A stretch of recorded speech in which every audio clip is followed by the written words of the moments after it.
Good evening and welcome to Tunnel Vision, a show presented to you by USCFootball.com. I'm your host, Jack Smith, joined in studio by Connor Morrissette, and we're here to preview USC versus Washington, the 5th-ranked Huskies rolling into the Coliseum this Saturday. Thank you guys all for joining the show. It's a pleasure to have you in here. If you're on YouTube or Twitter, make sure you're leaving comments letting us know, where you're watching from, and make sure you're leaving a like. We can put any of the comments that you guys put up on the screen. If you want to call into the show later to rant maybe a little bit about the game at Cal, talk about this game against Washington, give us any of your thoughts on USC football. We want to hear your voices. You can call in at 5124-TUNNEL. Again, that's 5124-TUNNEL, the number to call in. Make sure you're leaving questions that we'll get to at the end of the show. Connor, of course, we're going to preview USC versus Washington. Before we get to that, I want to make us go through a small topic here first. USC's schedule was released today for their first season in the Big Ten. I just kind of wanted to hear your quick thoughts. So we can run through the schedule real quick. It starts September 1st, another early game for USC. That's a Sunday matchup against LSU in Las Vegas. We knew that one was coming.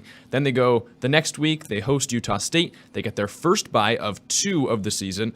Then they're at Michigan, their first Big Ten true game is at Michigan in the Big House. Wisconsin comes to the Coliseum the next week before the Trojans go to Minnesota. Then they host Penn State, kind of alternating between home and road games. Then it's at Maryland, home versus Rutgers, at Washington before the second bye of the season, and you finish out with 3 straight games at home against Nebraska, at UCLA, and then at home against Notre Dame. What are some of your early takeaways from USC's first Big Ten schedule?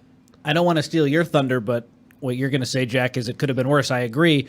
But it's tough, man. We already knew the teams, but looking at some of these opponents, at Michigan, sometimes you can look at games and it's like, okay, that's an automatic win. And you probably shouldn't do that too much, but I don't see too many besides Utah State, that's an obvious game where USC can win. Looking at Minnesota on the road, hopefully you'd beat them on October 5th, but nothing is easy with this schedule. It's going to be a grind. It is fun to see USC with hopefully next year, who knows who's going to be the quarterback, but a high-flying offense go up against some of these really good defenses like a Rutgers, like a Minnesota. That'll be fun to watch, but I don't think there's any gimmies except for early non-conference game against Utah State, and we'll see what happens. I'm excited for next year, though. That's going to be a really, really fun few weeks. A lot of great games. Yeah, it feels like this year we were kind of waiting for the big game to happen. We're like, first 6 games of USC schedule, there aren't many big games. There's no boom, you're right there against LSU. We knew that one was coming. And then you've got Michigan in week 4. I think USC, though, we knew the teams were going to be tough. You look at that team schedule, the team slate, and the opponents list, and you're like, that is very hard for USC. This is going to be a tough season. When I looked at the schedule this morning, I thought they actually, got off pretty easy for their first year in the conference. And there's a couple reasons why. I think, first of all, there's no back-to-back road games. That seems to be pretty easy, or either alternating, or I believe they have got one stretch where there's 2 straight games at home, or no, there's one stretch where there's a home game and then a bye. So that is a positive. And then you don't have these hard teams back-to-back for the most part. I think the closest you come to that is when you are at UCLA and you're at home versus Notre Dame, but the good news is you're not leaving Los Angeles. But this season, you had Utah and Notre Dame back-to-back. You have this week against Washington, next week against Oregon. If you had seen a Michigan and then Washington, or a Penn State and then Notre Dame, that could be a tough stretch. I think USC did it off a little bit easier than maybe I expected because they've got all these tough opponents, but they're not playing them back-to-back. You have a bye before or right after Washington at the end of the season, and you have a bye before Michigan, which is probably the hardest game on the schedule if you're looking right now, because Michigan is one of the best teams in the country. So I think your byes are placed pretty well. And overall, I think this is a favorable schedule given the opponents that we knew were coming onto USC's slate. I think that's totally fair.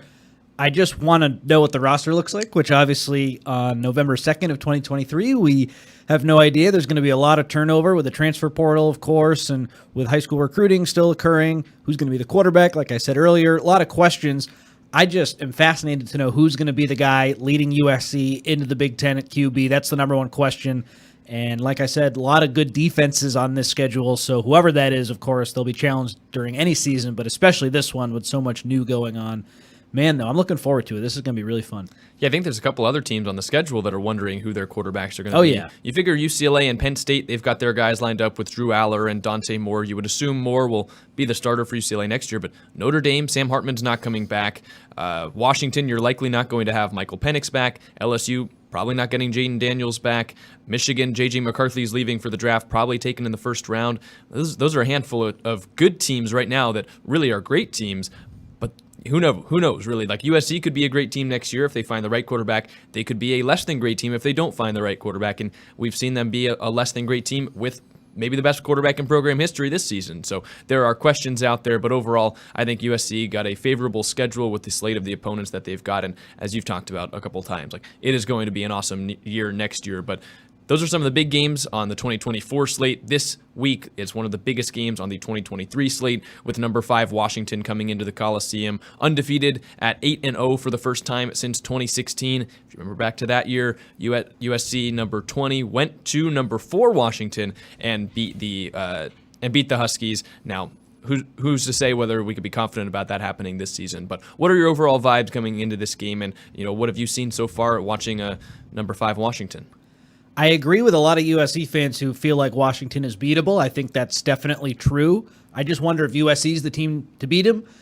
It's a really tough matchup for a USC defense that I think Ryan tweeted it out earlier. Since I think like 3 or 4 weeks ago, USC's given up the most points outside of 3 teams in Division I college football. So it just has not been good defensively. And now you have the Heisman favorite, Michael Penix, coming in. Rome Odunze, one of the top wide receivers in college football, coming in. Washington has another great receiver, Jalen Polk, and then a good tight end, a couple of good tight ends.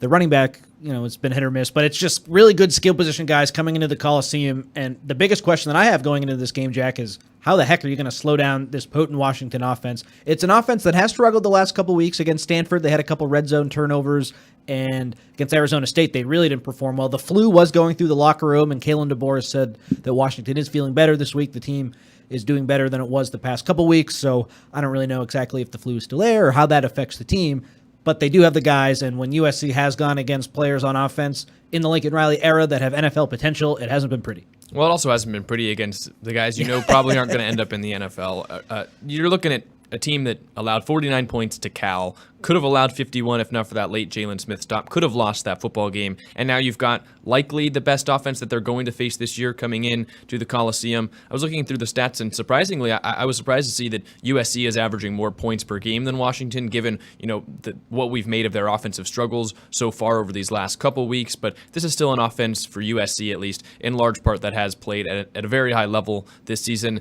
And even when they've stalled, they've still managed to put the points on the board, kind of outside of every game except the Notre Dame game. They put up a good amount of points against Utah, considering what Utah's defense is. They go and they score 50 again, which I believe they've scored 50 in 4 of 9 games this season. Last week at Cal. So USC's offense can go blow for blow with Washington, and Washington's defense isn't the greatest in the world, but it's not as bad as USC's. I believe when you're looking at total scoring, theirs is in the 70s. USC's nearing 120 out of 131 FBS teams. So it's going to be a shootout. You have to think there's going to be a lot of points scored in this game. I think the over-under is somewhere near 78 points, which is a big contrast to Northwestern and Iowa. I think it's at like 29, but it's going to be a very high-scoring game, and as we've kind of talked about, I feel like over these last couple years, who has the ball last? It feels like one of those games potentially, because it's going to be blow for blow. You're going to have 2 of the best quarterbacks in the country going at it in Caleb Williams and Michael Penix. Maybe whichever defense gets one stop in the second half. And while I do agree that Washington, at least the way they've played the last couple weeks, with struggling against Arizona State, really needing a poor call on a non-pass interference or a non-holding penalty to beat Arizona State, and then surviving Stanford when Stanford probably wins the game if they convert on 4th and 2. They drop the right play, and the receiver drops it. Likely would have gotten them into field goal range, and they've got one of the best kickers in the country. It looked like Stanford could have knocked off Washington. Those are maybe the 2 worst teams in the conference, and they almost beat Washington back-to-back weeks. So it's interesting to see what kind of Washington team is going to show up this week. You feel like they'll play to the level of their competition, at least to get up for this big game, because they did so against Oregon. But for all the talk that we've had about USC and being disappointing and playing with fire and kind of effing around and finding out eventually down the stretch of the schedule, Washington is in that point right now where they have really not played up to their potential the last couple weeks. Could it come back to bite them against USC this week is kind of the big question. But if you're a USC fan and you've been watching the past couple weeks, do you have much confidence that USC is the team to do it? I think that was a good question you posed. Absolutely. Where I stand with all of this, it's just Washington hasn't been playing very well. USC hasn't been playing very well defensively. They've been hit or miss offensively the last few weeks. But who would I give the team like which team would I give the benefit of the doubt to? I think it would be Washington right now, just because they have the better win against Oregon. That was at home, of course. Washington has looked a little bit different on the road, so that, of course, helps USC. But you know what I mean, Jack? Like, who do you trust a little bit more? I don't think we fully trust either team. Both have shown some flaws in the last couple of weeks, but I do trust Washington a little bit more because when they did play Oregon, they ended up getting a win. USC and their ranked games against ranked opponents have not looked as good. It's a totally different matchup, though, than the Utah game. The one ranked opponent USC has played at home so far this season, that was a team that wasn't very good offensively and then moved the ball really well, but relied on its defense to keep them in the game and take a big lead. And Kalen Bullock having the pick six, that really flipped the game. So it wasn't even something the Utah defense did. That was a mistake by the offense. Different matchup. Washington's offense is, of course, really good, averaging over 400 yards a game and over 40 points per game, I believe. So just a really, really talented group. I just don't know if, like, Utah was a bad matchup. Washington should be maybe a better matchup. I just don't know if I trust USC enough for them to get the win. So if you're kind of doing the transitive property, Cal puts up 49 on USC. Where do you feel like Washington lands in that scenario? I know that we'll get into it later, but like that's kind of the scenario that you can put into your head is like Cal put up this many points on USC's defense, even with turning the ball over 4 times. Like, what gives you the confidence that USC doesn't give up 50 to Washington or even potentially more? That's kind of the big question going into the game. But as we were talking about earlier in the show, if you guys want to leave your comments, we can put them on the screen. We can answer any questions that you guys have later in the show, so make sure you're leaving those wherever you're watching. And if you want to call into the show to get your voice on the podcast, you can call in at 5124-TUNNEL. We'll do those on the back half of the show. Connor, you were able to go to practice on Tuesday. I was not. I was out for class. And then I was at practice on Wednesday, but there was no media availability after practice. So you and Chris and Ahmad were able to rope in all 13 player interviews. What did you gain from Tuesday's practice, and was it a little bit of sensory overload? I think we missed one. We missed Keon Bars. He was quick. It was a little bit, but I'm glad to get the players and the coaches when we did. It was nice to get so many, but usually it was a little bit of a different scenario when the offense goes on Wednesday, but due to a scheduling conflict, they had to go with the defense on Tuesday. Just takeaways, Lincoln Riley, he is getting sick of the defense questions, and I don't blame him, I guess. I wish the defense would play better, and then maybe he wouldn't have to answer him, but he's just kind of tired of the explosive play questions. He took that one in stride, and then I asked what gives him confidence that USC will be able to stop the explosive plays, and he pointed to the Cal game in the fourth quarter when USC got the stop on fourth down when the game was tied 43-43. That gives him confidence. Alex Grinch, it seemed to me, Jack, like he seemed more relaxed this week. He still said all the right things, and he took the blame for the poor play, but he seemed like a guy who is just like, okay, can it get any worse? We're just going to keep doing what we're doing, make some adjustments. I don't think it can get much worse. So I don't really know, if you're a USC fan, how that should make you feel. He talked about how the fourth down stop that USC had against Cal in the third quarter was the same exact play call as they had in the first quarter when Jaden Ott ripped off a 61-yard touchdown run. Another example of the coaches, I don't want to say throwing the players under the bus, but pointing out execution as a reason they aren't performing well. The whole thing, it just, you can say the same thing again and again and again, and that's what Riley has done. That's what Grinch has done. Until we see better results on Saturday, I don't think anyone in the fan base, anyone in the media really trusts what the coaches have to say when it comes to the defense, and I don't blame him for that.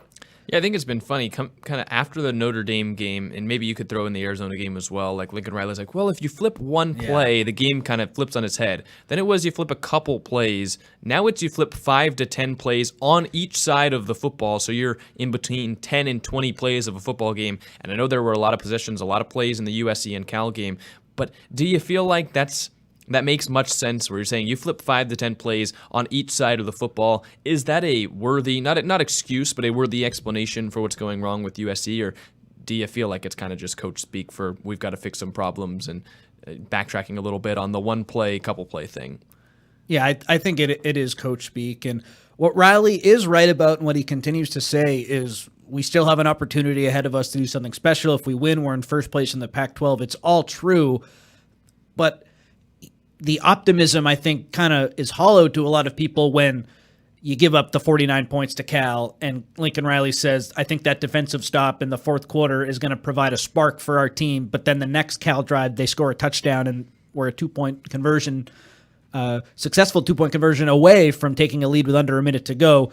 Maybe that was the opportunity to really provide that spark. People just don't want to hear that. I don't think any fan, even if they're the biggest USC homer, would say, you know what, that Cal stop, I think that's gonna really change things for us. It just hasn't been good enough, and Riley has acknowledged that too. People are just kind of tired of the coach speak, and I said he's putting lipstick on a pig earlier this week. I will continue to say that. It just, you can point to a number of different stats where it's been really, really ugly for USC, and whether it's needing to flip one play, 5 to 10 plays, USC being close, I don't think anyone believes that anymore. Yeah, I don't know if it was just my perception the way I read it. I read what Lincoln said is like this is a program changing thing. Like it's like the next couple years could be defined by that one stop, which is an even loftier claim that you're making about one stop that made it so you didn't give up 50 to Cal. Like this is the most points that Cal ever scored in a loss in program history, and Lincoln Riley came away from it and said, that one stop that we got in there before we almost lost the game by giving up a touchdown, like that one stop could change the trajectory of this program. I don't know. It's coming out and saying those things as opposed to, saying what I think most fans are saying or what fans would expect Lincoln Riley to say, which is, hey, this defense has not been good enough, because we're watching the football games. The defense has not been good enough, allowing 49 points to any team, regardless of who it is, but especially to Cal, for the way that they had played so far earlier in the year. And I know Fernando Mendoza had been pretty good since they brought him on against Oregon State and even against Utah. Allowing 49 points to anyone, but especially Cal so far this season, like that is a problem that you can't look and say, well, look at this one play that we made. If we fix 5 to 10 of them, then we've got a really great defense. And especially when you've been saying it for about 5 weeks now, basically ever since the bye week, which is when they should have had the most time to clean stuff up. And I know we're redundant in saying this, but like saying it every week and then not seeing those 5 to 10 plays or those couple plays change, eventually like there has to be another answer. And then now the fear is, we all remember how the defense ended the season last year. You're playing your toughest games on the year again at the end of the year. Last year the defense bottomed out. Is it going to be another situation where the defense bottoms out to end this season? Like, I think people are saying it can't get any worse. I don't rule that out, especially when the Heisman Trophy favorite right now, Michael Penix, is coming into town. And then the following week, you got to go to Oregon, who, man, oh man, are they playing good football right now. Look what they did to Utah on the road a week after USC lost to Utah. I don't want to be the Debbie Downer, the doom and gloomer. It could definitely get better, but I don't really think there were many instances outside of Eric Gentry playing really well and Bear Alexander coming into that game where I say, okay, this is why I think the USC defense can get better. Because even with both those guys in the game, they had trouble stopping Cal when they really needed to at the end of the fourth quarter. Yeah, it's kind of like even when there are the highlights too, you can have highlights, but in a 49-point performance, like you can't point to the highlights. You have to point to the first half where they allowed the 2 big runs. You have to point to allowing that touchdown on the last drive, even if you get the 2-point stop. And I feel like that's just kind of the sentiment I've been echoing all season about this defense is, yes, there have been nice stops. In the Utah game, there were some really nice stops where, like, if you just got one more, then you can say, well, look what we did here in the second half. But you didn't. Same thing with Cal. Yes, they stopped the 2-point conversion, but that was to avoid allowing 51 points instead of, really coming out and slowing them down and really shutting them down in the second half. Even when the defense has played well, they still give up points. You look at the Notre Dame game where we said maybe that's their best performance against a decent to above average to great team this season. They still allowed the points. Like, the points were still put up on the scoreboard. And while you can make some of these comments about, well, they got this stop that they didn't get last year, it's still not a great defensive performance. I don't think anyone would argue that this defense is worse than last year. Like, I think this is a better, more talented group that has gotten more late game stops, gotten the ball back to the offense. They have certainly at times played complementary football, but you can't do it for half a quarter or even one quarter, especially against a good ranked team and a good offense, which is what they're going to see this weekend in Washington, and point to that as a jumping off point for the program for the next couple years. I think that we have seen some nice plays by the defense. I think it would be naive to say that there aren't those moments, but there's so few good moments that are overwhelmed by the amount of bad moments, where if you could have an entire game of the way that they played maybe in that 10-minute stretch against Cal where they forced a turnover, then Caleb turned it right back over, but then they got a stop on 4th down. If you could play like that for an entire game, yes, we could talk about this defense, being at the position that it needs to be for USC to be a national championship contender, a Pac-12 championship contender, a contender to go out and maybe beat Washington in this game. But the unfortunate fact for USC is that 10-minute stretch of football or the 5-minute stretch of football is completely outweighed by the rest of the game. I think one frustrating thing too, Jack, is say USC does win this game, they're not going to win 42-28. You know what I mean? They're going to win 50-49. If they do hold Washington in the 20s and they win by a couple scores, full credit to the USC defense. They'll have played really well, and I'll take back everything I said. I just feel like we know how it has to be, and that is you got to outscore this team. And this year, the hope was, I mean, we were saying earlier on, okay, yeah, you just have to outscore the opponent, but you just hope that it would be better in year 2 of Alex Grinch with all the transfer portal additions. And some people are split. I know RJ thinks USC is still really, really far away from being a good defense just in terms of their personnel. I do think if you had a different coach this year, it could potentially be a little bit better. And I do think the players are better than the output that we've seen. We could debate that. He's not here, so I don't want to get in an argument with a guy who's not here. But you know what I mean? For them to win, if it's 50-49 again or something like that, people will be happy. Of course they won. They'll be in first place in the Pac-12, but then there'll be a big faction of the fans that'll be like, man, oh man, do we have to play this bad on defense to get these wins? Like, how are we? This isn't sustainable. We can't keep doing this. I think the Utah loss really lost a lot of people. That was sort of the pass-fail game, like I've said on this show. The defense couldn't get the key stop at the end of the game when they needed to. If USC goes out and wins the Rose Bowl, wins out, fine. But I don't think that's going to happen. And sort of that was the game for me that, okay, this could go one or two ways, and it gone the bad way. Yeah, I mean, we said coming into the year, like, to beat the good teams, maybe you just need one stop. When we said that, we didn't mean the Cal game or the Arizona game, or even, you know, when you're looking at it in some ways, Colorado or Arizona State, like, those were not the games we were talking about. Fans will feel, I think, fine if USC goes out and they beat Washington 50-49 this week. They know the defense isn't great, but, like, you just beat the 5th-ranked team in the country, according to the College Football Playoff Committee. Doing that against Cal on the road for a team that you've dominated for the entire series history and, you know, the 110th matchup in Berkeley, like, that is not what, or fans are not okay with that, pardon me. But if you beat Washington, no matter how many points are put up on the board, if it is 70-65, if it is 100-98, fans won't care because you get the win. There will obviously be questions about the defense, but they're not going to be like, this win doesn't feel very good, the defense is bad. They know the defense is bad. They're just looking for USC to still find a way to win the game. And I think you have to slightly applaud USC for that last week against Cal. This is only the second, I believe it was only the second 14-plus point fourth quarter comeback in the program's last 20 years. The only other one was the Rose Bowl against Penn State in 2016. Like, that shows a lot of fight, and I don't think we're questioning at all that the fight that this team has had and that they've shown in the last couple of weeks. They were oh so close to pulling it out against Utah, despite there was a point there, maybe late third quarter, early fourth. We were all sitting there like, USC's got no chance at winning this game. Then Kalen Bullock comes up with a pick six. USC gets the one defensive stop. They go score after Zachariah Branch's punt return. We can argue about it. Maybe they scored too quick. Then Utah does kick the field goal. If USC gets that last stop, they're still in the college football playoff hunt. They've come off back-to-back weeks where they've really fought for a win, and I think that they have shown clearly that they are still motivated. They are still fighting.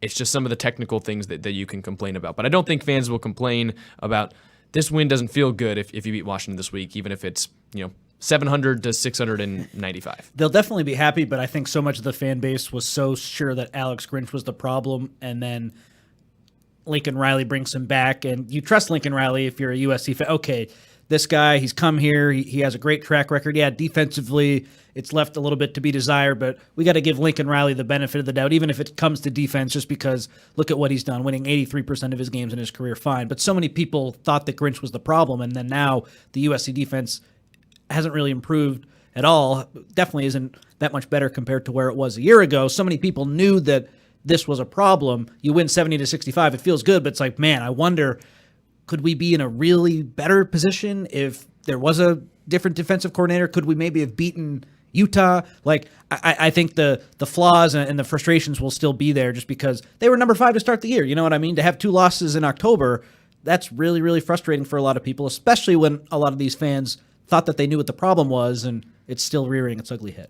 Yeah, especially because all the games have looked the same recently. I feel like we come on and we've got the same shows, most Thursdays and most Sundays. We're trying to give you guys different information, but at some point when the team plays the same every single week, hard to find different things to talk about. But this is an interesting game, I think, because USC, obviously after losing to Utah, and they've disputed that this week, but their college football playoff hopes really fell through. No 2-loss team has ever made the college football playoff in the 4-team format.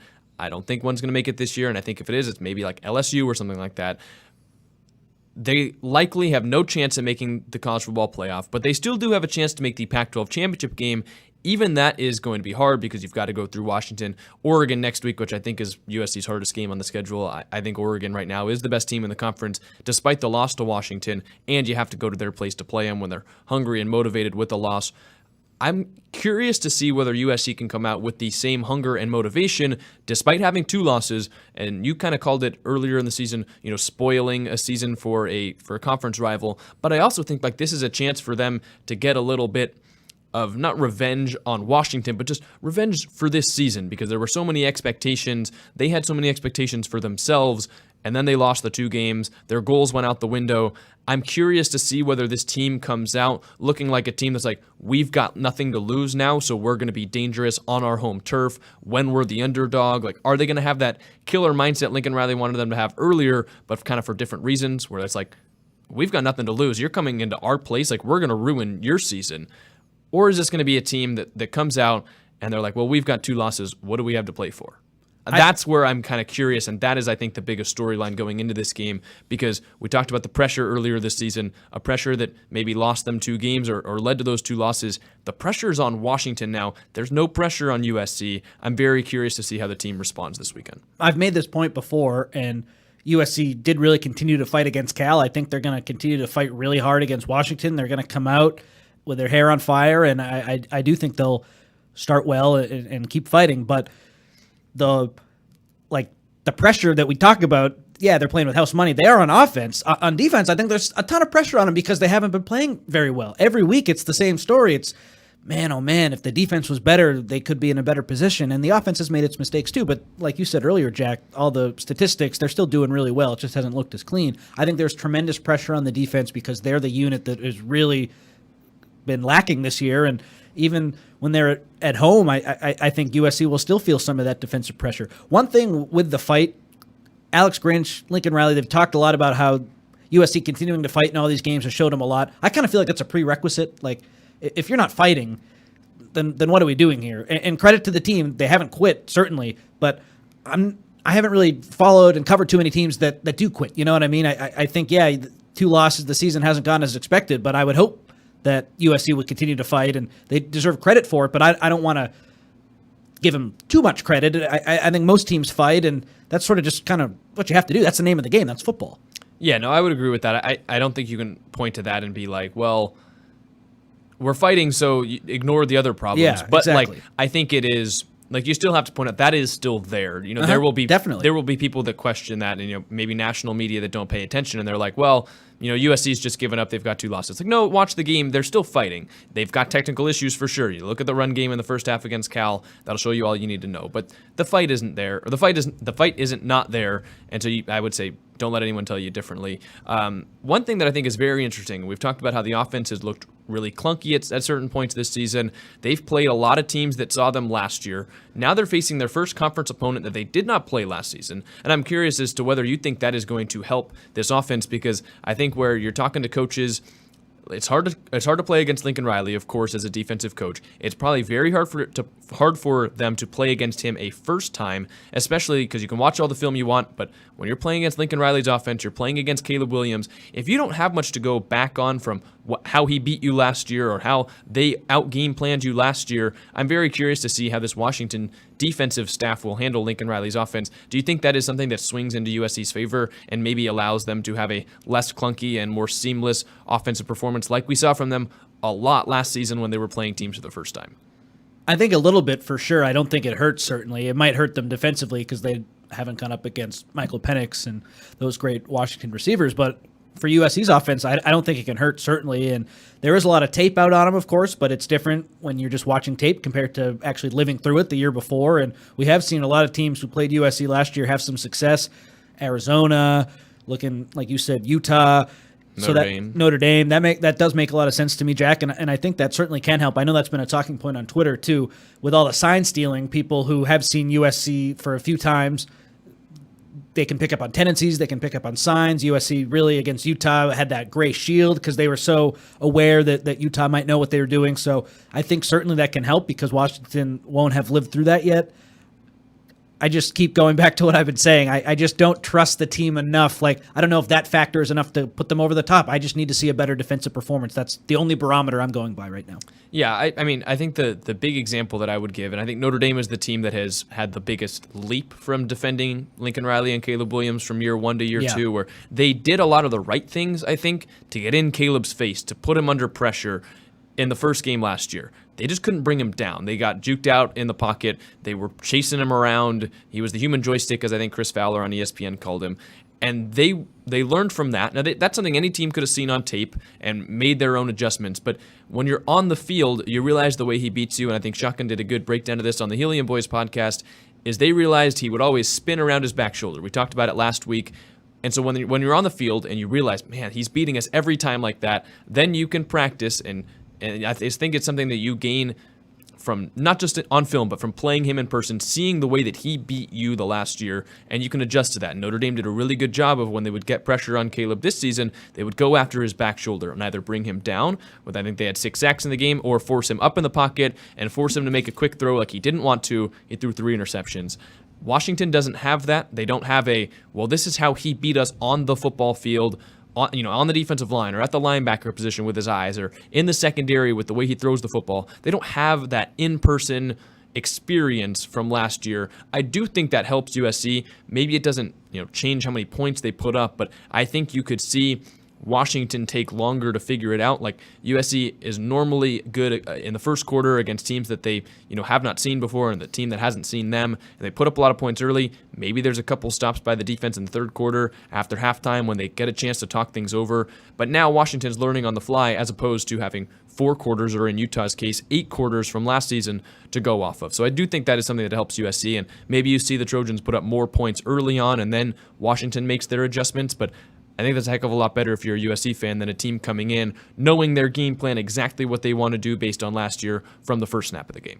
I agree with all of that. The one way where that doesn't help a lot is if the offensive line plays poorly and then Caleb Williams just doesn't have the time, or the running game doesn't get going. And even if there is an element of surprise from USC, they just don't execute enough up front to play that trump card.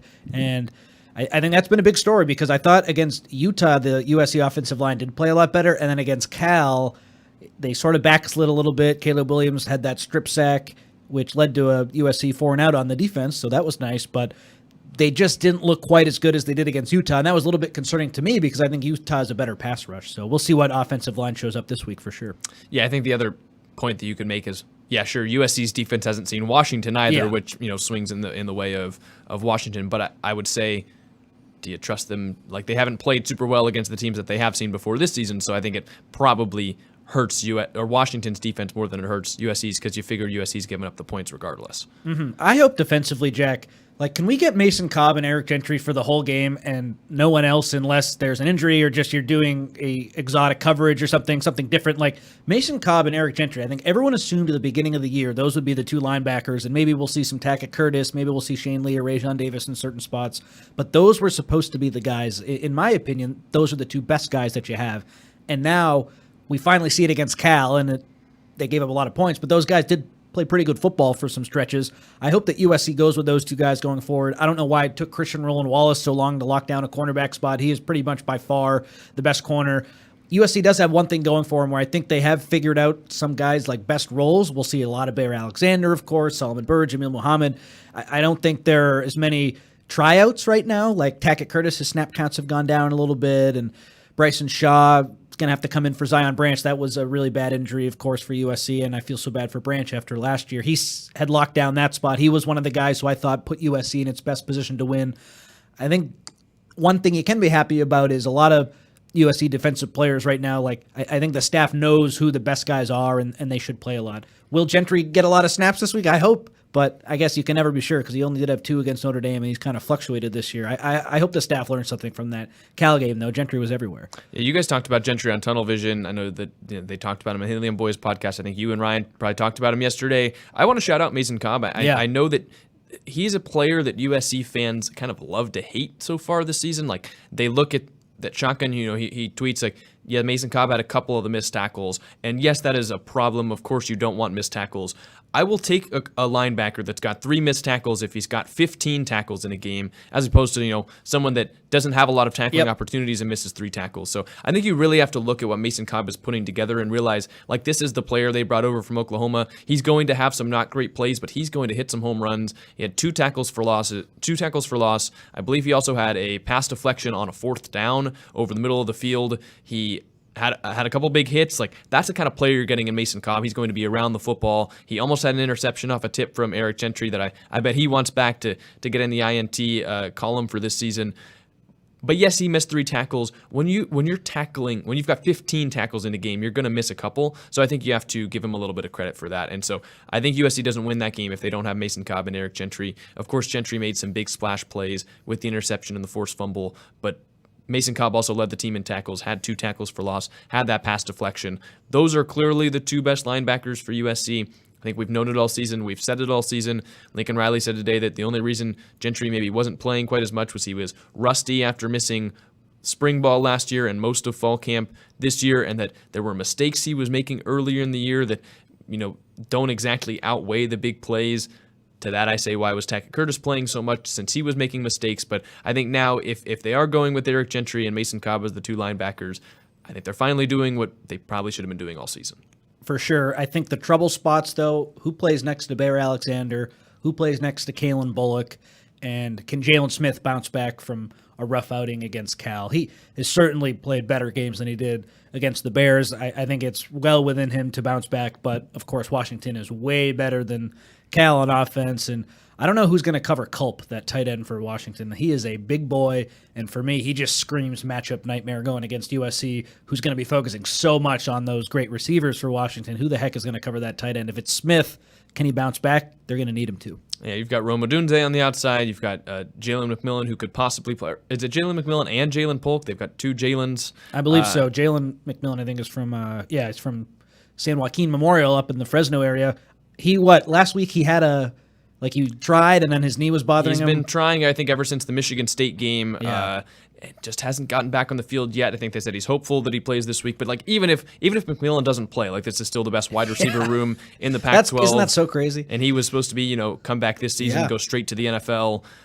It is still a very good wide receiver room. You've got a good offensive line, which I think people, look at what USC did in the sack department early in the year, and they've kind of not been doing that this season. I think that goes under the radar just because they accumulated so many early in the year. I don't think they brought down Fernando Mendoza once, didn't get a whole ton of pressure on him. They didn't get very much pressure against Bryson Barnes. They had, of course, the pressure that forced the pick 6, but didn't bring him down. They didn't get any pressure or bring down Sam Hartman against Notre Dame. They didn't get a ton against Noah Fafita. You're looking at a streak now of 4, maybe it's 3 games specifically where the pass rush just hasn't been there for USC. And that's what you were banking on early in the season when you would say, yes, this defense is playing poorly, but look at the improvement on the line. Look at the improvement from the edge rushers. Look what Bear Alexander can do disrupting up the middle. They've gotten some pressure. They haven't been bringing down quarterbacks at all, and you're not beating Washington, for as much as we've talked about their offense. If you're not getting to Michael Penix, which few teams have this season, you're not beating Washington. And I think USC has to have a big game in the pass rush department, which is, I think, a little concerning that they have not done that, and I think the only reason it doesn't get talked about much is just because of how good it was early in the year. It's a harsh truth, but they're not doing anything defensively well right now. They were doing their pass rush better. Does that make sense grammatically? Yeah. I don't think so. They were pass rushing better. They were defending the run a little bit better. The defensive line was really good early in the year against teams who aren't that talented, but when the competition level's gotten better, you're right, Jack. Solomon Byrd had that nice pressure on Bryson Barnes that led to a pick 6. That was a nice play, but the pressures have been few and far between, and that was supposed to be the defense's calling card. That's what's so frustrating, too, right now. They aren't doing anything well. I mean, Christian Roland Wallace is playing well, I guess, but the other corner, whoever that is, the coverage overall hasn't been great. It's a scary situation coming into a game where you've got to play this Washington offense right now. I'd say it's like a jack of few trades, master of none. which, it's not what you want to see from the defense. That's not very nice, but I agree. I will flip it on the other side as well and say that is something Washington struggles with, which is where I think you want to see this USC offensive line continue that trend. You want to see them protect Caleb Williams. That is something you can look at as a positive for USC's offense coming into the game. I believe Washington has 10 sacks all season, which I want to say is also tied for the lowest in the FBS. Maybe it's the lowest in the Power 5. They're not bringing down the quarterback much at all. They were tied with Cal last week. Of course, Cal brought down Caleb Williams a couple times, got some good pressure on him, but less than I think we had normally seen, and Caleb was better under pressure and has been the last 2 weeks. Washington does not bring down the quarterback. They have not done a good job at getting consistent pressure, despite having really good edge rushers and Braylon Trice being their best one off the edge. That is something that Washington has struggled at, and so I feel like this is just lining up to be a game where there's going to be a lot of points scored, but I think maybe whichever pass rush is better could also decide who has the upper hand.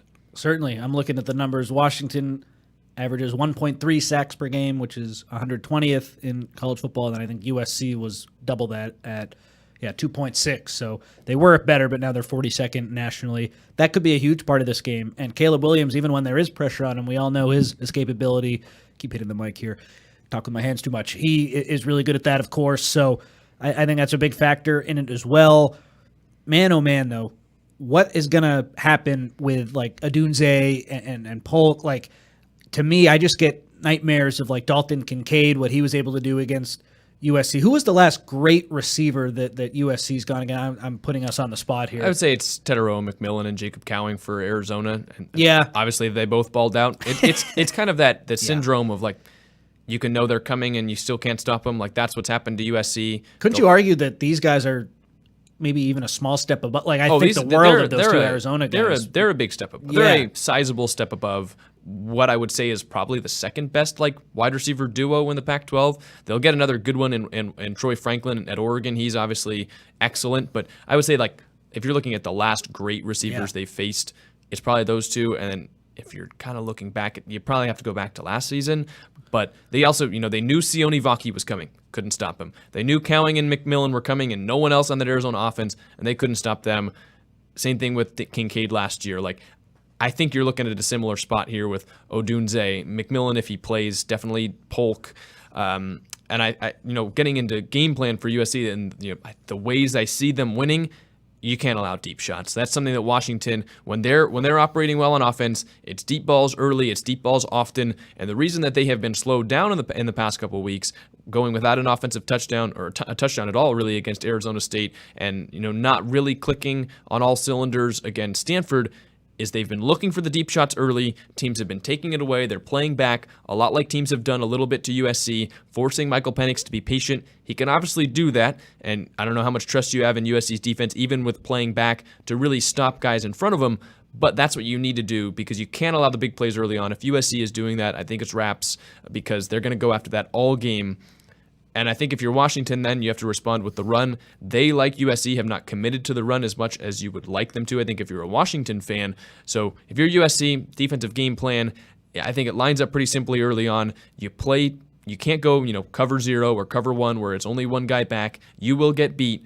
You have to play a couple deep safeties. You have to force Washington to go underneath, to run the football, and you have to kind of make them work slowly and hope that on the 8th play of the drive or the 9th play of the drive, someone gets impatient, someone misses one of their assignments, and they either turn the ball over, maybe they don't convert on a 3rd down if you force it. That's what you need to do if you're USC.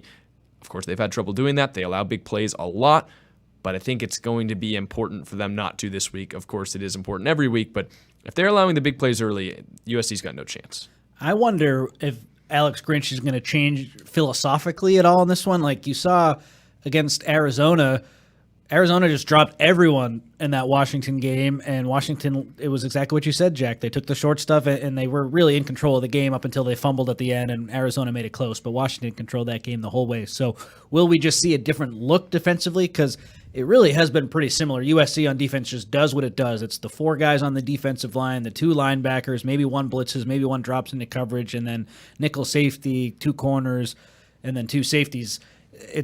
We haven't seen too many variations of that, and I know on the other podcast we were talking about this off the air. USC really only had that 1 nickel formation that they lined up against Cal in. So will they look a little bit different with that? That's a question I have. Washington also, they've turned the ball over in the red zone a little bit this year. They had a fumble against Arizona in the red zone. They had Penix threw that interception. Wasn't really his fault.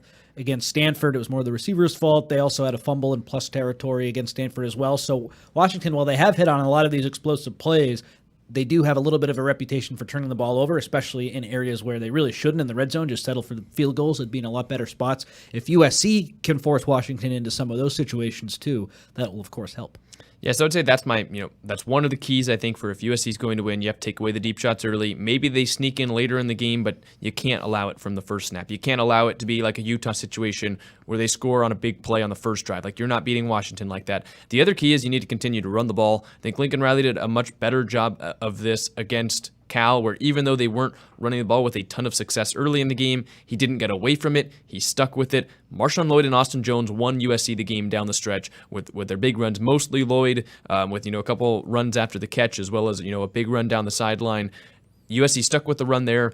They ran the ball with success early on against Utah, but then they got away from it. I think USC need to continue to run the football because while USC's run defense at least, is bad, and we talk about that most weeks, Washington is only slightly better. They are still a bad run defense, and I think their secondary is better than USC's, so you're not going to beat them by just dropping Caleb back with 5 routes on the field and picking them apart. You need to run at this Washington front, and I think that USC, while I think this game is going to be a shootout, I don't think they win a 60-point game with both sides. I think this is going to be one of the games where USC actually wants to slow their opponent down, slow the game down, because I think they've got a better chance at winning, 42-38 as they do 70-68, something like that. Like, this is going to be a game where normally USC is the one that's the opponent's trying to slow them down, slow the game down to get Caleb Williams and the USC offense the ball less times. This time, I think you could see USC try and use that formula to their own success, and I think that starts with running the ball a lot with Marshawn Lloyd early in the game because he's so good. We talk about it every week. He is so talented. He's so fast. He's so strong. He has put the ball on the ground one time each of the last 2 weeks, but I just think you have to ride the hot hand because he's one of your most talented players. It's an area where Washington struggles the most on defense. I think you have to take advantage of it, and I think this is the one week where USC would actually benefit from the game slowing down a bit and having less possessions for each side. I agree. Washington, they give up a lot of yards, 400 yards per game, but they do a much better job of getting tighter in that red zone. They allow 20.6 points per game, which is 27th in the nation, and their red zone defense, the percentage of times a team gets into the red zone and scores is at 76 or almost 77%. For USC, it's up at 94%. So I think Washington is kind of like, to your point, Jack, about running the ball. You got to run the ball. They'll give up the yards, but it's all about what happens in the red zone if Marshawn Lloyd isn't breaking a home run carry. And Washington, their defense, I think, is everything that USC's should be, which is fine. They're giving up a lot of yards, but they're not breaking at a lot of crucial moments. I mean, against Stanford, they didn't look great for some stretches, but their whole body of work this year, the opponent points per game are way below USC's. The red zone numbers are way below USC. They're giving up yards, but they're doing what my New England Patriots used to do in their heyday: bend but don't break. Yeah, they also had Tom Brady and they had Bill Belichick and they won a lot of Super Bowls. So I don't think how's Bill Belichick look now? Terrible. Yeah, there you go. Maybe they need Caleb Williams. Who knows? But I think that makes a lot of sense. And you're going to need to commit to the run game. We've mentioned that a couple times. There was a point that I had in my head that I kind of just lost it. So maybe this is a good time to go to some callers. We've talked a lot about this game, and I think it's time we hear some outside voices. If you guys want to call into the show, it's 512-4TUNNEL is the number to call in. So we'll take a couple calls, then we'll go to our questions here in the chat. We will start with our first call. It's Dave from Iowa. Calls in every show. Hi, Dave. How are you doing? Hey, Dave. Hey, guys. How's it going? Well, I got a statement and a question. My statement is, thus far this season, USC blitzes on third and long against San Jose State. You blitz on second down against Utah at the end of the game, and then according to Shotgun, the defense plays the same package, the nickelback package, the entire game against Cal. From that perspective, fans can be mad at Alex Grinch, but do you know who? But in that sense, do you know who approved that? Lincoln Riley. That's an issue. But my question is, in terms of the analysis and breakdown of the Cal game, kind of seems like no one at USCfootball.com mentioned that Jaden Ott barely had a carry in the second half. That was the game, so to speak. I mean, and on the broadcast, it was tough to say if, he was injured. He had his helmet on. He was in a couple plays, but they didn't even run the ball. So, all right, I'm going to cut Dave off real quick. We know where that point was going. I agree that Jaden Knott, He got hurt. He got hurt on actually in the first half was hobbling around a little bit. He was the last Cal player out of the locker room coming out of halftime. Then he gets popped again by Mason Cobb in the second half. That really seemed to be the one that he was hobbling off the field. A couple trainers had to help him into the injury tent. Don't know what the injury was. I have not paid attention to, Cal's media for the week, but that did give USC a big break, obviously. But they were doing better at stopping the run to start the second half. Bear Alexander clearly played a big part in that. But, I don't know. I wasn't on tunnel vision on Sunday night. I was driving back from San Jose, but I would have said that USC caught a big break with Jaden Knott not being able to play the second half. I'm not sure they win the game if Jaden Knott is playing for the entire second half. It's a great point by Dave, because was it more of what USC was doing, or was it just a guy getting hurt? I don't think we'll know for sure. If it was 100%, Bear Alexander coming in certainly helps, but based on what he did 100% in the first half, I wonder how much that did weigh on the or lead to the struggles for Cal's run offense. And then Cal going for 2 at the end of the game. Justin Wilcox said, Ott wasn't the only guy who got hurt. Other guys got hurt in that game. Cal was just down a number of bodies, and at running back, they were on their 4th or 5th string guy who wasn't even on the depth chart. They couldn't survive in overtime. They felt like people aren't really talking about that, especially the USC coaches. USC, credit to them for coming back in that game, but Cal lost 6 players and impact guys too. That certainly fueled USC's comeback too. Yeah, it definitely makes sense. And then, to Dave's first point about how they blitzed against San Jose State on 3rd down. They blitzed against Utah on 2nd down. They run nickel. I'm not sure how you can put that on Lincoln Riley. We talked to him today during his Zoom interview about how much he has really been putting his focus on the defense. He said during the offseason, he said he was going to be more hands-on. He was more hands-on in the offseason. But, of course, during the season, most of his focus has to be on the offense. I don't know if you can look at Alex Grinch's tendencies and say that's on Lincoln Riley. It's more evidence for why, the blame might have to go to Alex Grinch, but I don't think you can just say, well, look at what Grinch is doing consistently. I can't believe Riley did that. Grinch did it. I also think Grinch has done a better job of not blitzing in awful spots as the season goes on, which you'd think would lead to better results, but the USC defense still kind of stinks, so maybe I'm giving him too much credit. But you know what I mean? Against, I think, Arizona State, remember, they had that inside handoff on the 3rd and 10, and USC brought everyone, and Scadaboo just, the defense got sucked up. Scadaboo easily scored a touchdown off to the left side. That was a blitz where I thought, okay, that was a really bad call. There haven't been too many of those. The Sione Vaki wheel route, I guess, but last year, I feel like you could point to a number of different times, okay, why did you blitz there? Why did you blitz there? Why did you blitz there? I think he's been a little bit more resistant to blitzing at times this year, and the results haven't been that much better, which is a problem, but it's not like they're doing the same thing, I guess, so that's maybe good. Yeah, we've got a couple more callers in the queue. Again, guys, try and one question, get it out as quickly as possible. But yes, we'd love to hear your guys' thoughts on the show. Hi, caller, you're on Tunnel Vision. Hello, this is Kingsley from Utah. Hello. And, Hello. I think, you guys are doing a good job. I agree with what you're saying. But I have a question on special teams. Yes. Is there a way that we can get someone to work with the special teams in practice? Yeah, that's a good question. Thank you for the call. Appreciate the call. They can't make, at least I don't think they can make staff changes during the season. Now, they were going to elevate Cliff Kingsbury to be an assistant once Lincoln Riley was sick with pneumonia if he couldn't make the game. But you really don't see huge changes to the coaching staff. I think, especially for something, we mentioned it as big, but something as small as a special teams coordinator, that is something I think they would look at in the offseason. And, Connor, we've talked about it on the show. They've got coaches that practice special teams in practice. The portion that we get to watch, you've got running backs coach Kyle McDonald working with the returners.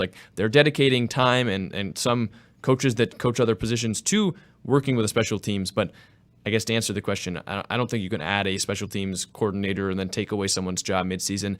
Even if you can, there's no way USC is doing that this late in the season. Lincoln Riley's philosophy, and I don't think it's going to change even if USC's special teams get worse as the year goes on. It's why would I hire one full-time assistant coach to do something that we only spend 2 of maybe 8 or 9 periods of practice on? And that's just how he is. So like you said, Jack, he hires assistant coaches who have experience in special teams, and then they work with their respective units. They have one special teams analyst. That's what I've thought was sort of interesting. A lot of the premier programs in college football, if they don't have a full-time special teams assistant coach, they have a few analysts dedicated to special teams. USC just has the one. I'm sure there are some lower-level analysts who aren't labeled as special teams people but help out as well in that capacity. It's just interesting, though. I do think it's a little bit different than what some programs do. And as for people hoping that USC makes a change and brings in a full-time special teams coordinator in the future, Riley has repeatedly said he's not going to do that. It's just against his philosophy. That's how he does things. Love it or hate it, that's the truth. We got one final caller, and then we'll go to questions before we wrap up the show with our score predictions. Hi, caller. You're on Tunnel Vision.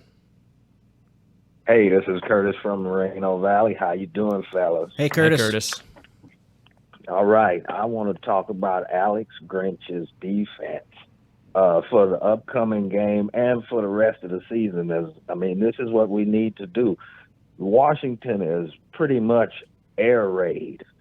All USC fans remember the air raid when Graham Harrell was our offensive coordinator. Man coverage, you can deal with it. You can't stop an air raid if you go man. We go man too much. We blitz all the time, and it's man coverage. We need to drop 8 with a spy on the quarterback. Even though Penix doesn't run, we need to get used to it. Let our athletes fly to the ball. Let them watch the quarterback, drop to their zones. You know how much time Caleb has to stand in the pocket and wait because they're dropping 8, and the line slowly gets to you.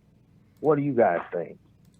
Well, thank you for the call, Curtis. That's something we were talking about earlier in the show. I think that's how teams have shown that they can slow down Washington, and it's what teams have shown, how teams have shown they can slow down USC, because when USC isn't running the ball, when there's 3 guys on the defensive line, they have not had success passing the ball. I think you need to force Washington into that predicament, make them run the football, and even if they beat you with the run, that is not the way they normally beat teams. So I think you'd rather lose with Washington excelling at something they're not normally good at, as opposed to knowing they can pass you to death and then just letting them pass you to death. And this goes back to what I was talking about with the philosophical changes. Like, when was the last time, Jack, USC didn't rush 4? Like, I just feel like they rush 4 every single time, and if they don't rush 4, it's not like they're rushing fewer players, they're rushing more. They're bringing other guys in from a blitz on a 3rd and long or something like that. So I get what Curtis is saying, and I think it might be a smart strategy, but I don't know if USC is going to deploy that strategy. Just what have they done this year that makes you think they will consistently drop 8? I'd love to see it. That would tell me that, hey, what we're doing has been working. Let's try something new. It's risky, of course, doing something that you haven't practiced for a few weeks just to try to beat an opponent, but isn't that kind of also the game of football? So I hope they drop 8 a few times. I could see that succeeding. I just don't know if they're going to do it. Yeah, no, I think it's a good point. Thank you guys for all the calls. If we didn't get to your call, apologize for that. We're going to get to some questions now from YouTube and Facebook to round out the show before we give our score predictions. A. Saunders on YouTube says, question, why is USC having trouble with executing on the bubble screen? Connor, do you have an answer? Dennis Simmons has talked about receivers needing to do a better job blocking on the outside, so I'm sure that's part of it. It's an answer I've given before. I think people know that play's coming a little bit, and it's easy to defend if you know it's coming. So maybe USC can do a better job of disguising it, and that could lead to some success. But yeah, that was a major, major part of the offense last year, and it just hasn't gotten going for whatever reason this year. Yeah, I would agree. I think that the blocking is something that we applauded early in the season. They clearly like to block, but it's something that hasn't been quite as good the last couple of weeks, as well as, if you didn't say it, I was going to, I think teams know to expect it now, and maybe Washington won't know exactly how to defend it like other teams because they haven't played USC yet with Lincoln Riley as the head coach. We'll see how that all works out. I think you can also introduce some wrinkles if you're given time by the offensive line where you fake the bubble screen and someone leaks out. I think they had one play against Utah that looked like that where Lake McCree caught the ball down the right sideline. I think it was the longest catch of McCree's career. So there are things that you can do, and I would expect USC to get tricky a little bit in this game because we saw the trick play almost work for Stanford on 4th and 2 against Washington. USC only has 3 games left in the regular season. If they don't make the Pac-12 championship game, they've got that bowl. They've only got 4 games left in the year in that scenario. Eventually, you got to get these plays out of the playbook. You got to try and put it out there, and who better to do it against than at home against a top 5 team in the country that has proven that sometimes trick plays can work against them. Mr. Andrew 2800 on YouTube says, if USC wins against Washington, is Caleb Williams back in the Heisman conversation? Maybe. If he has a great game, I could see him getting back in. If Penix plays really poorly and Caleb Williams just totally outduels him, certainly. Even if they both play well, Caleb could potentially get back in. I think a lot needs to happen for him to really get back in the conversation, but a big game against Washington could certainly be a start. Yeah, I would agree. I think the only way Caleb Williams gets back in the Heisman conversation or wins the Heisman Trophy is if he wins these football games and outduels the competitors against him, Michael Penix and Bo Nix. But you looked at Caleb Williams last year. When did he win the Heisman? He won it by putting up the most total yards that any one player has in the USC-UCLA rivalry in one game, and then he did it by making some just game-breaking plays against Notre Dame and rushing for 3 touchdowns in USC's 2 biggest games of the season to that point. That's where USC stands right now with Oregon, with Washington, and with UCLA. So clearly he can. If I had to put money on it, I'd bet that, I don't think USC is winning all 3 of these games. I don't think Caleb Williams is playing perfectly, for all 3 of these games. So I would bet no, but if they beat Washington, he's certainly back in the conversation, and, his name gets back up near the top. Trek Ranger on YouTube says, when has USC's defense actually gotten the key stop this season? And I think this is something that, USC fans will say as, I guess, a counterpart to what we said early in the season. Saying that they haven't gotten any key stops would, I think, be wrong. They got that 2-point stop against Arizona. They got a couple stops to get USC back in the game against Utah, even if they didn't get the final one. They got that 2-point conversion stop last week. They're not good. They're not a good defensive unit so far this season, but saying that they have never gotten any late game stops this season would, I think, be wrong. And I think you're lumping your overall thoughts about this USC defense and putting it into every scenario when that just simply hasn't been the case this year. The biggest defensive stops have just come when they've had so many other opportunities to get stops and weren't able to do it that you kind of pull your hair out. The the Arizona 2-point play that you referenced there, Jack, the 2-point play against Cal, when you gave up a touchdown that could have had you go down a point if they get that 2-point conversion. So they have made some big stops, but it's like, okay, where was this a quarter ago, or where was this a few drives ago? And you're right, they have had some other ones that have been okay, and they've done well. But the biggest stops that have led directly to wins, they've just been too late this year. Yeah, I would agree. And I think you look at that Utah game, and you can compare to last year's Utah game, the first one at least. USC got no second half stops. Then they get this year they get the Kalen Bullock interception is a pick 6 to get USC really right back in the game, and then they get a 3-and-out to get USC the ball right back. Now, of course, they don't get that final stop, but how different is this? How different is the conversation around the defense if they do get that final stop? They would have gotten 3 straight stops to just ice the game against Utah. The defense would have won the game. They put USC in the position, of course. They didn't get that final stop, but saying that they didn't get any stops at all, I think is wrong. Steve on YouTube says, forget about the defense. Why do you have confidence that the offense can go blow for blow with Washington? Our offense has looked so herky-jerky in the last few weeks. It's a fair question, but 50 points against Cal, even with a herky-jerky offense that benefited from some turnovers, I do think it's trending slowly but surely in the right direction. You know what I mean? Like, it's not perfect, but after what happened against Notre Dame, it's definitely better. Utah, the offensive line looked a little bit better. Last week, they maybe took a step back, but then the running backs look a lot better. So parts of the team are improving. You haven't really seen a whole team effort for a few weeks offensively, but with Lincoln Riley, it doesn't have to be perfect to still be effective, and I kind of just have come to terms with that. There will be some mistakes. There will be some frustrating moments, but I think the offense in every game outside of Notre Dame has put the team in a position to win by scoring enough points. Utah, they got bailed out by a pick 6, but they were still in a position to win that game.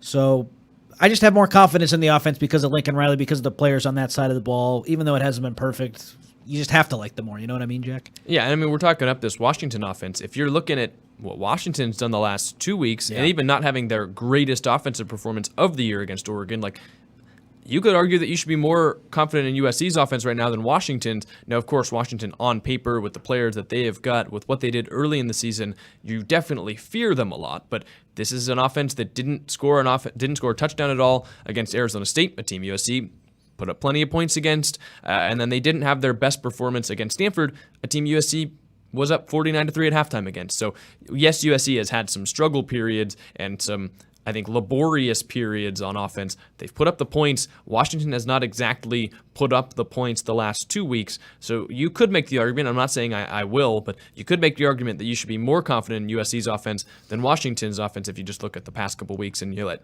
recency bias jump in. Or you look the full season, USC's averaging more points a game than Washington. I agree. Beating a dead horse here. The problem is who's Washington's offense going up against. But hey, we'll see what happens Saturday. We can talk. I've talked on and on this week. If the USC defense plays a lot better, I'll happily say I was wrong. All right, we've got 2 more questions here on the YouTube chat. Andrew says, given that USC is playing Michigan next year, what are the chances that a totally normal, not affiliated with any school in any way, guy show up to watch the USC and Washington sidelines? I hope with just everything that's happening with Michigan, they're not doing anything like that right now, but you can never rule anything out in the crazy world of college football. So I'd say maybe 10, 15% chance. Who the hell knows right now? We'll have to make sure, Shotgun doesn't show up in a Michigan hat if he has one or anything, end up on every news outlet out there, a picture on the sidelines. But we'll have them, patrol the sidelines and at least keep an eye out for it. And if there is one, you better read Chris's ghost notes because I'm sure he'd have some pretty good notes about it. Final question here before we get to our score predictions. John on YouTube says, can someone explain how a university NIL program for the funding of university athletes is used by some schools to pay high school students and influence their recruitment? So I've heard a few things recently. USC's having a lot of NIL talks right now, and what I've been told is that the NCAA in the offseason is planning to release some guardrails that will maybe change what's happening. And schools like Miami, schools like Oregon, USC feels like they're operating in some murky waters, and they don't want to do anything like that right now until something comes down the pike from the NCAA. So I don't think that's going to change until we get those guardrails in the offseason. Fans probably won't want to hear that, but I think that's kind of the stance right now, and the conversations that have been happening with Jen Cohen and administrators and other people in the NIL space at USC, those have been the tenors of them. They're more big picture than we got to change something right now and totally switch our strategy. I don't think it's a strategy change is imminent right now. Yeah, and I think if you're questioning, how are schools doing this, I believe it's technically not allowed, but it's not like the schools are coming out and saying we're doing it.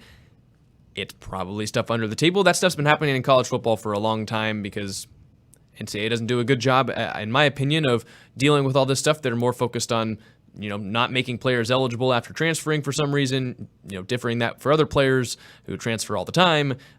But we'll see where the guardrails come. I think USC, and we've said this for a long time, playing it safe. Of course, they know how stuff like this can go wrong. Look at the sanctions. They're trying to avoid that, I think, as much as possible. I'm not saying that's the exact reason they're not giving out money to high school athletes, but you would understand why, at least a little bit, why USC would want to be more cautious than other schools, because some schools haven't dealt with the punishments, seen the sanctions come their way, see the way that it changes a football program. So I think USC is taking the long-term approach with this. They don't know what's going to happen. It's kind of like early in the pandemic where maybe you didn't get hurt by COVID too much. Even if you got it, you were fine after a couple of weeks, but it was that point where no one knew what the long-term health effects were going to be. That's where people were scared a little bit. I think that's where you're looking at this NIL thing, is that you're looking at USC saying, we don't know where this is going to go down the line.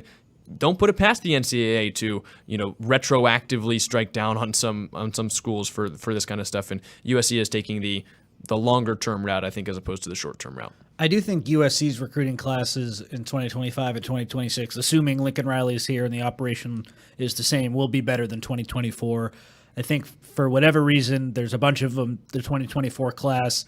There still could be some wins down the line, but it's nothing like massively significant that is really going to tilt the balance, in my opinion. I think they bounce back, though, in 2025 and 2026. Yeah, I mean, I think they've got right now, at least, and it's a while in the future, lining up as the number one class in 2026. They just got the number one player in California to commit. He's also a defensive player. It's Brandon Lockhart who committed this past weekend. They've got Julian Lewis, who will be in the Coliseum, I believe, for his first game of the season this weekend against Washington. So that's exciting for USC fans who can keep an eye out for potentially their future quarterback under Lincoln Riley in the building. But yes, I would agree with you that USC is at least, they've got some wins stacking up in recruitment in those future classes, and we'll see what they can do with the 2024 class. But that's what we've got for questions and callers. So Connor, we'll wrap up the show. What's your score prediction for Saturday, USC and Washington? And no matter which side you're going with, do you have an MVP picked out? It's fine if you don't. Am I allowed to pick, because we say no Caleb, am I allowed to pick a different quarterback? Yes, you can take Miller Moss if you want.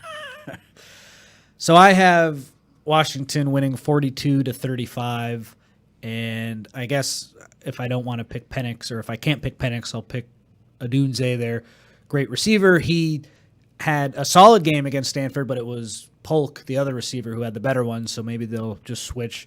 That would make me think that Christian Roland-Wallace might not have that good of a game, because I feel like he'll be on Odunze, and I think Christian Roland-Wallace is a good player, so maybe in real time I'm regretting that pick a little bit. But just talking about how I see the game going overall, I just think the Washington offense, they haven't looked particularly good the last couple of weeks. I do think they'll have a bounce-back game. USC's offense, 35 is still a lot of points against a Washington team that they have had some struggles, but they don't give up a ton of points like that. We haven't really seen them have like a Cal 49 like USC did. I just think Oregon and Washington are the premier teams in the conference this year. That's sort of how it's played out, and I like Washington to win by 7. I think all the analysis that I've done looking at the game leads me to Washington. I think the vibes and just the trends and everything, I think it points to USC potentially pulling off an upset. I'm not sure I'm confident enough to actually pick it, but you're at home where you've only lost one game. It came on a last-second field goal to Utah, obviously, this season. Washington has struggled the last couple of weeks. I would say that the way Washington has looked the last couple of weeks is the way USC looked when they played at Arizona State and then they played at Colorado, and they're really close, and it's a lot of one-possession games, but they're eking it out. And then USC went to Notre Dame, and they got smoked. I'm not saying USC is smoking Washington by any means, but it's definitely a losable game for Washington. It is a tough game. I think the Coliseum crowd is going to be great. It's going to be homecoming. So there's those, like, the vibes and the feelings that I have around the game. Like, I just for some reason feel an upset. I'm not going to pick it. Football mind is telling me to go with Washington, especially just because maybe if USC was playing a little bit stronger, I'd say, like, yeah, I'm confident they're pulling off this upset. Like, you look at the 2016 season where number 20 USC went to number 4 Washington, beat Jake Browning behind, a great Adoree Jackson performance. That was a great game the last time that Washington was 8-0. But that team had been slowly building up after starting 1-3. USC just still hasn't done that. They only beat Cal by 1, so I'm forbidding myself from picking the upset just because team has let us down, a lot of weeks so far this season when we think that they could have a bounce-back performance. So I think I'm going to go 49-45 Washington. So that hits the over by a large margin, but I definitely see a world where USC can upset Washington this weekend. If they do upset them, I still feel like it would be kind of that high 40s range. I see it's certainly possible too. Just because I'm picking Washington doesn't mean I think USC has no chance. I agree, Jack. Washington, they haven't been great the past couple of weeks. Just go back to what I've said the whole show. I just haven't seen a moment from the USC's defense that makes me think, okay, they deserve the benefit of the doubt. They deserve me picking them. And I saw a commenter say on YouTube, USC lost to Utah's third-string quarterback. You have to look at that too, because what happened the next week when they played Oregon at home? Oregon stuffed them, and USC, they had career games against them. The defense has just given up career game after career game to too many players. I'm not getting burned again. I picked USC to beat Utah and cover that spread. Until they cover a spread or win one of these games, I'm not picking them. And I guess if they did win, they will cover the spread. So if they do that, maybe next week I'll pick them, but I just can't. They haven't covered a spread in like 6 weeks. Washington and Michael Penix isn't exactly a third-string quarterback. He's maybe the Heisman frontrunner in the country. So if you just, as mentioned, transitive property earlier this week, Cal put up 49 against USC. What does Washington put up? A third-string quarterback in back-to-back weeks has gone off against USC. What does Michael Penix, maybe the best quarterback this season in the country, do against USC? So it'll be very interesting to see. It is going to be a fun game. I don't really see a blowout either way. Maybe Washington wins by a couple scores late, but I don't think USC is getting run off its own turf, especially, if they adopt that mindset of, we've got nothing to lose, we're coming to ruin your season. I don't think that they get blown out in the Coliseum, so I think it's going to be a close game, and it's going to be entertaining. I think you got to watch the game and just appreciate seeing Caleb Williams and Michael Penix go blow for blow because, we talk about the USC defense. We've talked about how Washington's defense isn't great. Do you have much confidence that this game is going to be low scoring or even middle scoring? No, this is going to be a shootout. Those are always fun to watch, even if USC doesn't come out on top. And I know that's hard to say for USC fans, but sometimes watching good college football is watching good college football. It doesn't get much better than maybe the two best quarterbacks in the country going head-to-head. I totally agree. And last week I was looking at the over-under for USC Cal, and I was like, when I was doing my score prediction, like, wow, that's a lot of points. I don't think they're going to get there. And then they Put up 99. They blow through that. So anything's possible. I could see it being higher than my 42-35 prediction. I do think there's some kind of regression to the mean a little bit in this one. Again, could be wrong because all signs are indicating like it's going to be points, points, points. We'll see as I don't know who coined the expression, but that's why they play the game, as they say. And there you go. That's a good ism to end the show on. Thank you guys so much for watching here on Tunnel Vision. If you're listening to the replay, thank you guys so much for tuning into the show. And if you're making it out to the Coliseum, whether you're an alum coming for homecoming or just going out to watch some good college football, we hope you enjoy the game. We'll be live here again Sunday night. I believe it. I'm not sure the roster yet, so I'm not going to make a claim. Not me. Okay, so it'll be, I think, probably Ryan and Shotgun and I recapping the game, win or lose for USC. We'll have your recap here, which I assume we're going to have a lot of scores to talk about. But thank you guys so much for tuning into the show. If you're still here, you guys are the best. Make sure you're hitting the like button, leaving a comment, hitting the subscribe button wherever you're watching. If you're listening to the replay, leave a 5-star review. But thank you guys so much for tuning in. Enjoy the game on Saturday. We'll be back on Sunday.